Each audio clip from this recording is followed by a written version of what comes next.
Geraint Davies. It was a long time ago.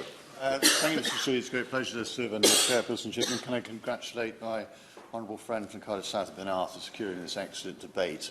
I had the privilege of being a council leader in the past and know what a difference it can make.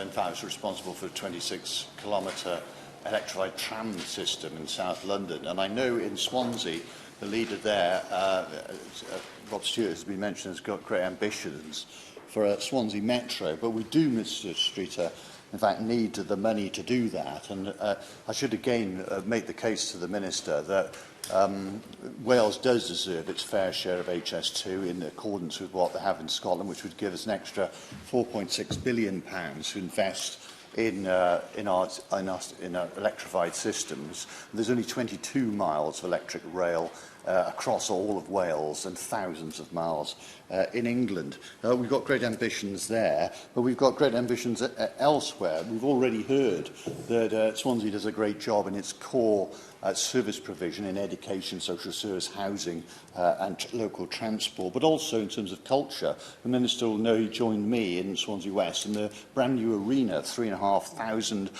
people. Mark Drakeford, our First Minister, was there as well. And this will be a great magnet for new investment and a great boost to people who live in Swansea.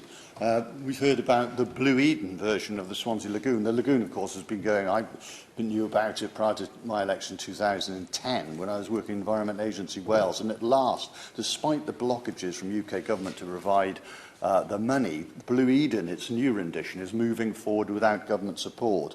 And at a time that energy prices are rising, climate change is accelerating, and we can see what's happening in the Ukraine in terms of the need for energy security, it's imperative that we redouble our efforts to invest in clean, green alternatives as opposed to fracking, for instance. We've also got a situation in Swansea where we've got 62% recycling compared, for example, in North London of 30%, where they're building a new incinerator. And I'm very proud that my colleague in the Welsh Assembly, who's the Climate Change Minister, Julie James, has announced a moratorium on new incineration in Wales. This is something that England should take forward.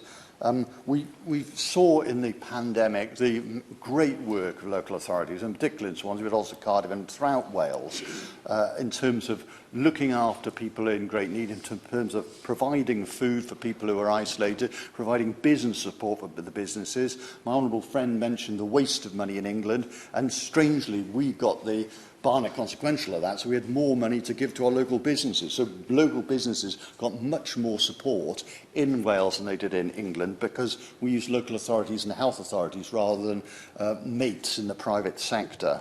In terms of the Ukraine, we are a city of sanctuary in Swansea. Obviously, we're a nation of sanctuary in Wales, and we look forward to having the resources and the opportunity to open our hearts and open our homes to the people of the Ukraine.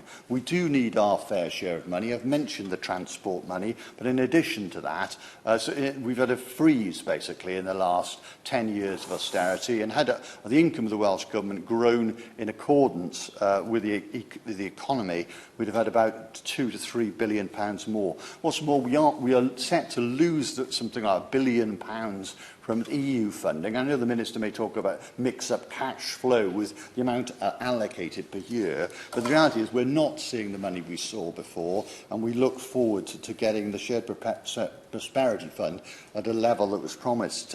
We welcome levelling up, but of course it's small beer compared to these huge numbers that we're talking about. So we do also want a fairer future, and I'm pleased again, as has been mentioned, the sort of £10 minimum living wage that's been enabled in Swansea will help a fairer deal at a time that benefits are only going up 3.2% and inflation set to be 8% by next April. So in conclusion, in Swansea and across Wales, Welsh Labour is striving and achieving and delivering a stronger, fairer, greener future, and I welcome what they're doing, and I'm privileged to congratulate the local governments across Wales and in particular in Swansea. Thank you.